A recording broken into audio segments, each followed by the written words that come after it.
আচ্ছা দেখো, লগের অঙ্ক করার জন্য যেটা বলেছিলাম যে 5টা বেসিক রুলস যেটা মনে রাখতে হবে। প্রথম রুলস হচ্ছে ব্যাস একই হলে পাশাপাশি এবং উপরে নিচে কমন হবে, পাওয়ার গুলো গুণ থাকলে যোগ হবে, ভাগ থাকলে বিয়োগ হবে, log a two the power a is equal to 1 হবে, log a two the power 0 is equal to 1 হয়, রুটের মান হাফ, 3 রুটের মান 1/3, 5 রুটের মান 1/5। এভাবে যত রুট আসবে, √6 1/√6 হবে, √7 1/7 হবে, এভাবে করে রুটের কাজগুলো করা হয়ে থাকে। এটা সম্পূর্ণ বেসিক কয়েকটা নিয়ম আমি লিখে দিচ্ছি, ঠিক আছে? এগুলো মনে রাখলে লগের অঙ্ক করাটা ইজি হবে। তো এখানে তোমরা যদি খেয়াল করো তাহলে 1 নাম্বার, 2 নাম্বার, 3, 4, 6, 8 আমি কয়েকটা কোশ্চেন নিয়েছি সমাধানের জন্য। তাহলে এখানে এগুলো কয়েকটা কোশ্চেন সমাধান করার পর তোমরা নিজেরা বাসায় একটু চেষ্টা করবে এবং এই থিওরি থেকে এগুলো সমাধান করা যায় কিনা সেটা আগে দেখবো। তো এটা যেহেতু তোমরা নামাই নিচ্ছ, আমি এটা একটু মুছে ফেলি। হ্যাঁ, তো যখনই আমি বলবো যে থিওরির দিকে তাকাও, তাহলে তোমরা একটু থিওরির দিকে খেয়াল করবা। হ্যাঁ,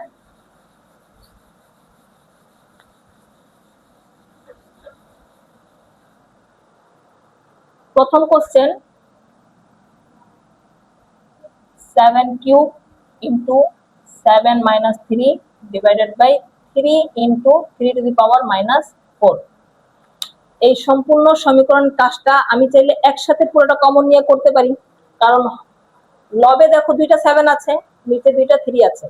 প্রথম শর্ত কি ছিল? পাশাপাশি উপরে নিচে কমন যাবে। তো আমরা চাইলে সব কমন একসাথে নিয়ে করতে পারি, কিন্তু যেহেতু একবারে বেসিক থেকে অ্যাডভান্সড আলোচনা করতেছি, তো আমি একটাতে বেসিক একটাতে অ্যাডভান্স দিয়ে আলোচনা করব। তোমরা কিছুটা নিজের স্বার্থ অনুযায়ী অ্যাডভান্স করাটা চেষ্টা করবা। তো একটু মনোযোগ দিয়ে দেখবা। প্রথমে এই 7 কিউব, তাহলে 7 কিউব এটা কিউব থাকলো, ঠিক আছে? বা এখানেই সাপোজ ধরে নাও 2টা 7, তো 2টা 7 থেকে একটা 7 কমন নিয়ে নিলাম। এরা গুণ আকারে আছে, এদের পাওয়ার কি হয়ে যাবে? যোগ। তাহলে প্রথমবার পাওয়ার 3 প্লাস এর পাওয়ার হচ্ছে -3। এখানে 2টা 3 একটা 3 কমন নিয়ে নিব, এর কোনো পাওয়ার নেই, এর পাওয়ার কি ধরবো? 1। তাহলে এর পাওয়ার 1 ধরলাম, এদের মাঝখানে গুণ আছে, পাওয়ার যোগ হবে -4। এখন উপরে হবে 7, 3 লিখলাম, প্লাসে মাইনাসে -3, আবার 3 টু দি পাওয়ার 1 প্লাসে মাইনাসে -4। তাহলে মান দাঁড়ায় কি? 7 টু দি পাওয়ার 3 থেকে 3 গেলে হবে কত? 0। আর 3 টু দি পাওয়ার 1 থেকে 4 গেলে হবে কি? -3। তাহলে লগ a টু দি পাওয়ার 0 মানে বেস এবং পাওয়ার 0 হলে তাহলে মান দাঁড়ায় কত? 1। থিওরিতে লেখা ছিল, তাহলে এটা সমান সমান 1 লিখতে পারি। এবং 3 টু দি পাওয়ার, যেহেতু 3 টু দি পাওয়ার -3 আছে, বিয়োগ আছে, বিয়োগ থাকলে কি হবে? ভাগ। তাহলে এটা লেখা যায় 1/3। তাহলে এখন যদি এটাকে এই যে 3, এই পাওয়ার কিউব কিন্তু পাওয়ার কিউব থাকবে। এখানে একটা জিনিস খেয়াল করো যে 3 পাওয়ার -3 আছে, তাই 1/3 কিউব হয়েছে। যদি 2 থাকতো তাহলে 2 হতো, ঠিক আছে? আবার অনেক সময় এরকম একটা বিষয় থাকে যে 1 divided by 2 to the power -1, ঠিক আছে? অথবা এরকম না লিখে লেখা হয়ে থাকে 2 টু দি পাওয়ার -1, তখন কিন্তু সরাসরি এই হাফ লেখা হয়। কারণ কি? বিয়োগ ছিল বিধায় এটা ভাগ হয়েছে, তাই না?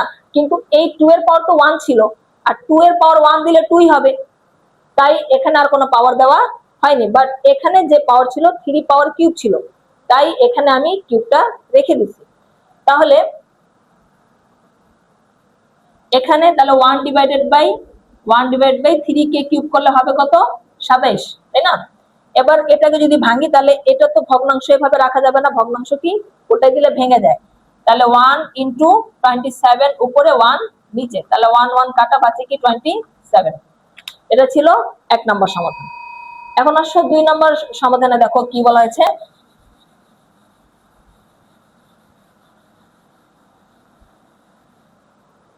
2 নম্বরের ক্ষেত্রে খেয়াল করো, 3√7 স্কয়ার, 3√7 আর হচ্ছে √7।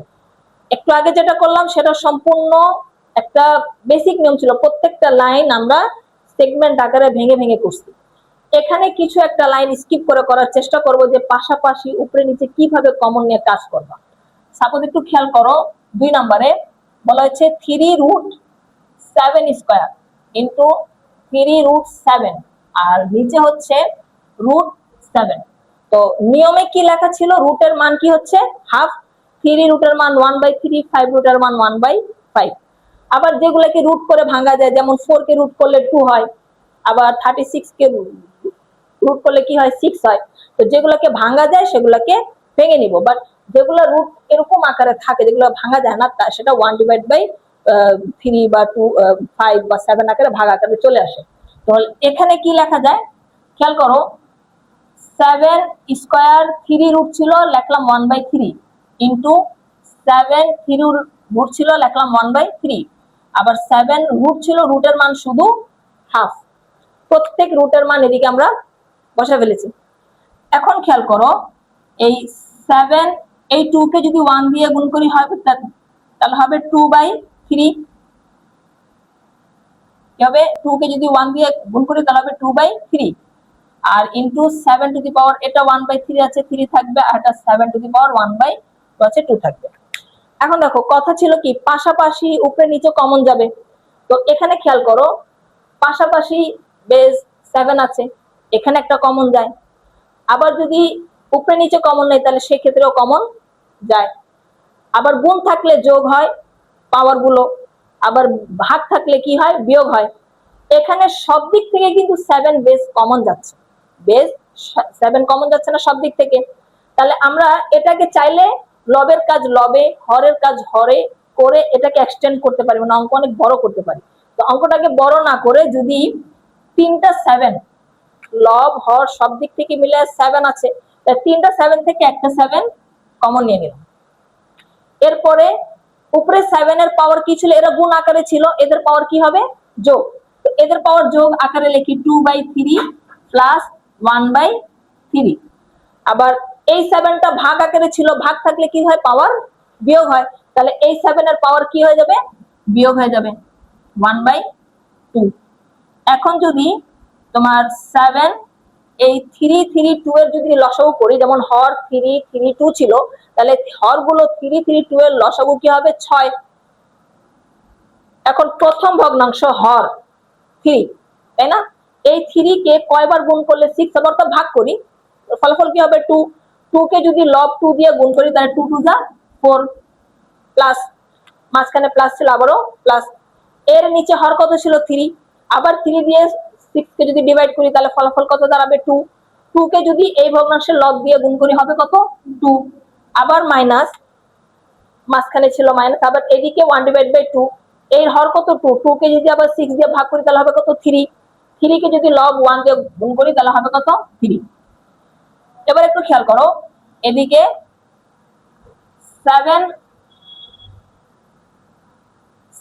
পাওয়ার, এটা যোগ না, 4 আর 2 6, তাহলে 6 মাইনাস 3 ছিল 3 রাখলাম, আর নিচে কত ছিল 6। এরপরে 7 6 থেকে 3 গেলে 3 হবে, নিচে হবে 6। আবার কাটাকাটি করো, 3 1 3 3 2 6, তাহলে 7 টু দি পাওয়ার হাফ। এখন এই হাফ কোন রুটের মান, এই হাফটা হচ্ছে শুধু রুটের মান, তাহলে 7 হাফ সমান সমান √7 লেখা সম্ভব, তাই না? কারণ 7 যদি রুট তুলি তাহলে 7 পাওয়ার হাফ হবে আর √7 হবে। ঠিক আছে, তো একইভাবে একটু 3 নাম্বার সমাধানে আসবো। ঠিক আছে,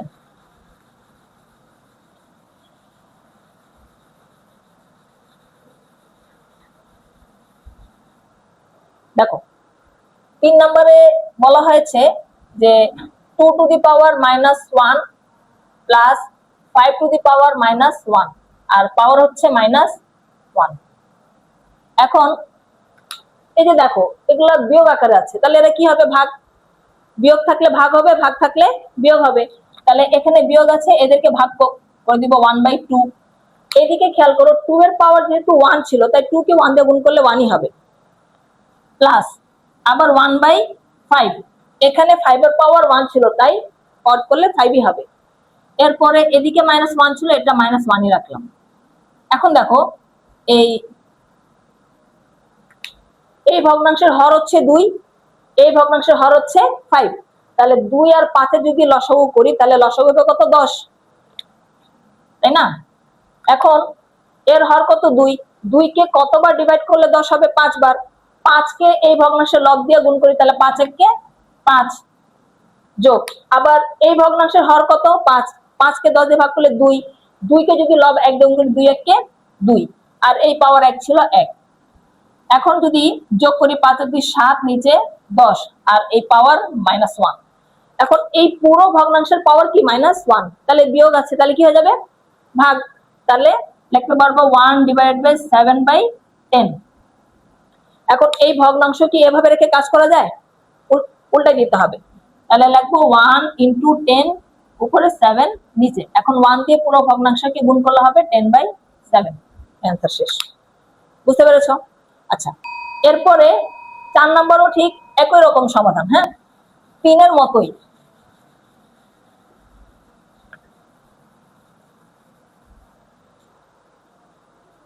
চার নম্বরটা দেখো, 2a to the power -1 plus 3b to the power -1, আর পাওয়ার হচ্ছে -1। তো এখানে a এর পাওয়ার -1, b এর পাওয়ার -1। তাহলে আমরা এই যে বিয়োগ যে পাওয়ার আছে, এটা কার পাওয়ার? সম্পূর্ণ 2a এর পাওয়ার নাকি শুধু a এর পাওয়ার? শুধু a এর পাওয়ার। আর এই যে a to the power -1, এই -1 তো 2 এর উপরে আর নেই, আছে কার উপরে? a এর উপরে। তার মানে আমরা a কে ভাগ করব। এদিকে b এর উপরে আছে, তাহলে b কে ভাগ করব। তাহলে লেখা যায় কি, আর 2 আর a এদের মাঝখানে গুণ আকার আছে, এদের মাঝখানে গুণ আছে, এদেরকে গুণলে মানে অর্থাৎ 2 × 1/a লিখবো প্লাস 3 × 1/b লিখবো, আর -1 আছে, -1 থাকবে। এরপর যদি 2 কে 1 দিয়ে গুণ করি তাহলে হবে 2/a, আর 3 কে 1 দিয়ে গুণ করলে হবে 3/b, আর -1 আছে, -1।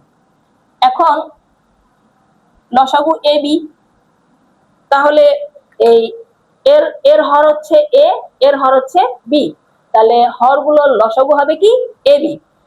এই এর হর a আর ab দ্বারা যদি ভাগ করি তাহলে a কাটা যাবে, বাঁচবে b। b কে লব দিয়ে যদি গুণ করি তাহলে হবে কি 2b। আবার এর হর b আর এটা ab দিয়ে যদি ভাগ করি তাহলে b কাটা যাবে, বাঁচবে কি a। a কে যদি 3 দ্বারা গুণ করি হবে 3a, আর -1 আছে, -1। এখানে তো আর কিছু করা যাবে না। এরপরে এটাকে কি করব, বিয়োগ আছে, পাওয়ার ভাগ করে দিব, সেম 3 এর মতো। 1/2b প্লাস 3a নিচে ab। এবার ভগ্নাংশটাকে উল্টাই দিব, 1 × ab যাবে উপরে, আর 2b প্লাস 3a আসবে নিচে। এখন 1 দিয়ে যদি পুরোটাকে গুণ করি তাহলে হবে কি ab/2b প্লাস 3a। বুঝছো? এরপরে সেম ভাবে 6 নম্বর আলোচনা করব। তো 3 আর 4 প্রায় সেম সেম ছিল। 3 এ সংখ্যার উপরে পাওয়ার ছিল, আর 4 এর ভিতরে চলকের উপরে পাওয়ার আসছে। ঠিক আছে, এরপরে দেখো,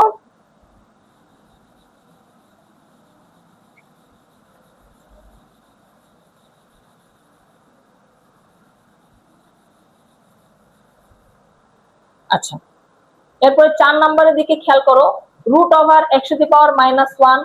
আচ্ছা, এটা নামাই, কোশ্চেনটাকে দেখো, √(x⁻⁻1 × y, আর হচ্ছে ইনটু √(y⁻1 × z, আবার হচ্ছে ইনটু √(z⁻1 × x। এটা তোমাদের বইয়ের 4.1-এর 6 নম্বর অঙ্ক। এই অঙ্কটা প্রায় সময় আসে চলক পরিবর্তন করে করে, ঠিক আছে, এসএসসি তে। এখন ধরে নাও এটা যদি ভাঙতে হয়, এটাকে কিভাবে ভাঙবো? আগে রুটের ভিতরের অংশ কাজ করব, সহজভাবে যেটা করা যায় সেটাই আগে প্রাধান্য দিব। খেয়াল করো, x⁻ যদি -1 হয় তাহলে লিখবো কি 1/x × y আছে, y রাখবো, আবার ইনটু y⁻ যদি -1 হয় তাহলে 1/y, বিয়োগ থাকলে ভাগ, হ্যাঁ, আবার ইনটু z⁻ যদি -1 হয় তাহলে 1/z × x। তোমরা চাইলে এই 4টার জায়গায় গুণ চিহ্ন ব্যবহার করতে পারো। এখন এই √ওভার দিয়ে y কে যদি 1 দিয়ে গুণ করি তাহলে হবে y/x, আবার ইনটু z কে যদি 1 দিয়ে গুণ করি তাহলে হবে z/y, ইনটু x কে যদি 1 দিয়ে গুণ করি x/z। এখন এটা পুরোটা কি আছে, হোল রুট আছে, তাই না, হোল রুট। এখন এই রুট গুলাকে যদি সিঙ্গেল রুট আকারে ভেঙে দিই তাহলে √y / √x, এটা সমান সমান এটা লেখা সম্ভব, কারণ পুরো হোল রুট ছিল, যদি ভাঙি তাহলে √y / এক্স হবে। একইভাবে যদি এটাকে ভাঙি তাহলে root Z by root Y হবে, আবার এদিকে root X by root Z হবে। এবার দেখো আড়াআড়ি আকারে এগুলো সব কাটা যাবে, root X root Z root Y কাটা যাবে। তাহলে যদি কেটে দেই তাহলে বাঁচে কি 1। বুঝতে পারছো? সেম ভাবে এখানেও ঠিক একই নিয়ম অ্যাপ্লাই করে করা যাবে। এই যে এই 8 নম্বর অঙ্কটা একটু মনোযোগ দিবা, কারণ 8 নম্বর অঙ্কটা মোটামুটি বুঝলে যে আমরা যে একটু আগে যে থিওরিটা লিখেছিলাম 8 নম্বর অঙ্কের সম্পূর্ণ বই প্রকাশ এখানে আছে।